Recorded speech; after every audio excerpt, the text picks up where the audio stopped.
1947 का विभाजन, इस पर जब भी बात होती है ना तो अक्सर जज्बात हावी हो जाते हैं और ये स्वाभाविक भी है। लेकिन आज हम एक कोशिश करेंगे जज्बातों से थोड़ा परे हटकर एक पॉलिटिकल ऑटोप्सी करने की, मतलब उन राजनीतिक फैसलों और मजबूरियों को समझने की जिनकी वजह से आखिरकार भारत और पाकिस्तान का जन्म हुआ। तो देखिए, सेकेंड वर्ल्ड वॉर के बाद एक बात तो एकदम साफ हो चुकी थी कि ब्रिटिश राज अब खत्म होने वाला है। तो अब सबसे बड़ा सवाल ये नहीं था कि आज़ादी कब मिलेगी। असली सवाल तो ये था कि आज़ादी के बाद इस देश का स्वरूप क्या होगा। मतलब, क्या ये एक अखंड राष्ट्र बनेगा या फिर दो हिस्सों में बंट जाएगा। और यही वो एक राजनीतिक सवाल था जिसने आने वाले पूरे इतिहास की तस्वीर तय कर दी। तो चलिए सबसे पहले उस राजनीतिक खाई को समझते हैं जो आज़ादी के दो सबसे बड़े दावेदारों यानी कांग्रेस और मुस्लिम लीग के बीच लगातार चौड़ी होती जा रही थी। ये सिर्फ कोई छोटे मोटे मतभेद नहीं थे, नहीं, ये तो भविष्य को लेकर दो बिल्कुल ही अलग नजरिए थे। ये जो दो बिंदु हैं ना, ये उस समय की राजनीति का पूरा सार हैं। एक तरफ थी इंडियन नेशनल कांग्रेस, जिसका लक्ष्य था एक मजबूत केंद्र के साथ एक संयुक्त सेक्युलर भारत बनाना, और दूसरी तरफ थी मुस्लिम लीग, जिसका तर्क था कि मुसलमान एक अलग राष्ट्र हैं और उन्हें आत्मनिर्णय का अधिकार मिलना ही चाहिए, मतलब एक अलग देश पाकिस्तान। अब जाहिर है ये दो विजन, राजनीतिक रूप से इनका आपस में मेल खाना लगभग नामुमकिन था। और देखिए, मोहम्मद अली जिन्ना का ये 1945 का बयान मुस्लिम लीग की राजनीतिक दलील को बिल्कुल साफ कर देता है।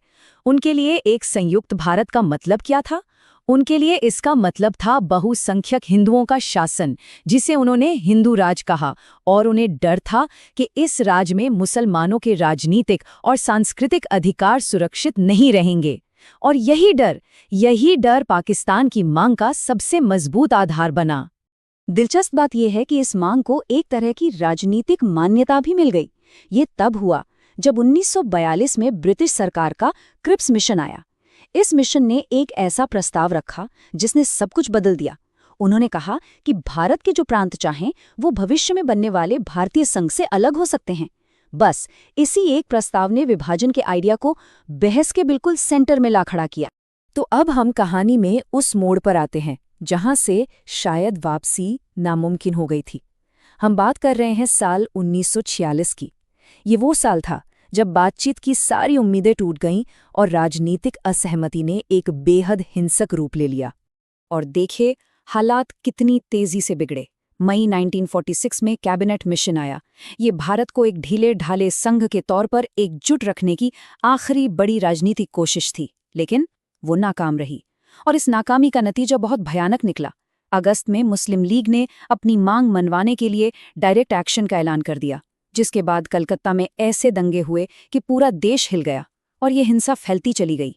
अब विभाजन सिर्फ एक राजनीतिक विकल्प नहीं था, वो एक हिंसक हकीकत बनता जा रहा था। तो अब इस बिगड़ती हुई स्थिति को देखते हुए भारत के आखिरी वाइसरॉय लॉर्ड माउंटबेटन को एक ही काम सौंपा गया, सत्ता का जल्द से जल्द ट्रांसफर। अब सवाल ये था कि ये होगा कैसे। इसके लिए उन्होंने एक बहुत ही प्रैक्टिकल योजना पेश की, जिसे हम सब माउंटबेटन प्लान के नाम से जानते हैं। ये जो 3 जून की योजना थी ना, ये दरअसल विभाजन का एक ब्लूप्रिंट ही था। और सबसे बड़ी बात, इसे कांग्रेस और लीग दोनों ने स्वीकार कर लिया था।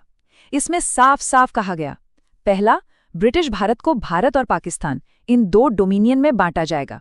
दूसरा, पंजाब और बंगाल जैसे जो बड़े प्रांत थे, वहां की विधानसभाएं वोटिंग करके तय करेंगी कि क्या उनके प्रांतों का भी बंटवारा होगा। और तीसरा, जो सैकड़ों रियासतें थीं, उनको ये आज़ादी होगी कि वो चुने कि उन्हें भारत में शामिल होना है, पाकिस्तान में, या फिर आज़ाद रहना है। तो जैसे ही राजनीतिक सहमति बनी, अगला कदम था इस विभाजन को कानूनी जामा पहनाने का। तो चलिए देखते हैं कि कैसे एक राजनीतिक समझौते को आखिरकार कानून की शक्ल दी गई। इस समझौते को इंडियन इंडिपेंडेंस एक्ट 1947 के तौर पर ब्रिटिश संसद से पास करवाया गया। और इस पूरी प्रक्रिया की रफ्तार सोचकर देखिए, हैरान करने वाली थी। एक्ट को 18 जुलाई को शाही मंजूरी मिली और ठीक एक महीने से भी कम समय में 15 अगस्त 1947 को भारत और पाकिस्तान दो नए देश बन चुके थे। अच्छा, इस एक्ट का एक बहुत ही जरूरी लेकिन पेचीदा हिस्सा था लैप्स ऑफ पैरामाउंटेंसी। अब इसका मतलब क्या था?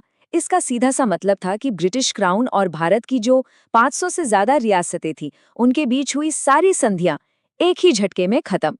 अब जरा सोचिए, इसने रियासतों के शासकों को कितनी बड़े राजनीतिक उलझन में डाल दिया होगा। उन्हें तुरंत फैसला करना था कि उनका भविष्य किसके साथ है, भारत, पाकिस्तान या अकेले। तो ये तो हुई राजनीतिक और कानूनी फैसलों की बात, लेकिन जमीनी स्तर पर इनका असर क्या हुआ? अब हम विभाजन की उस विरासत पर नजर डालते हैं जो आज भी कहीं ना कहीं हमारे साथ है। ये जो आंकड़ा हम देख रहे हैं, ये उन लोगों का है जिन्हें रातों रात अपना घर, अपनी जमीन, सब कुछ छोड़कर एक नई सरहद के पार जाना पड़ा। 1 करोड़ से ज्यादा लोगों का विस्थापन।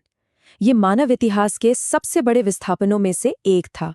और ये अगला आंकड़ा, ये उन लोगों का है जो उस दौरान हुई भयानक हिंसा में मारे गए, करीब करीब 10 लाख जाने।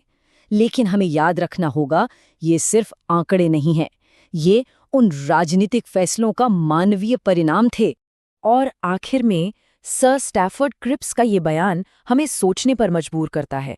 उन्होंने विभाजन को मुश्किलों, तनावों, खोए हुए अवसरों और मानवीय विफलताओं के लंबे इतिहास का एक अनिवार्य परिणाम बताया था। लेकिन सवाल आज भी वही है, क्या ये सचमुच अनिवार्य था, या फिर इतिहास के उन अहम मोड़ों पर लिए गए राजनीतिक फैसले कहानी को कोई और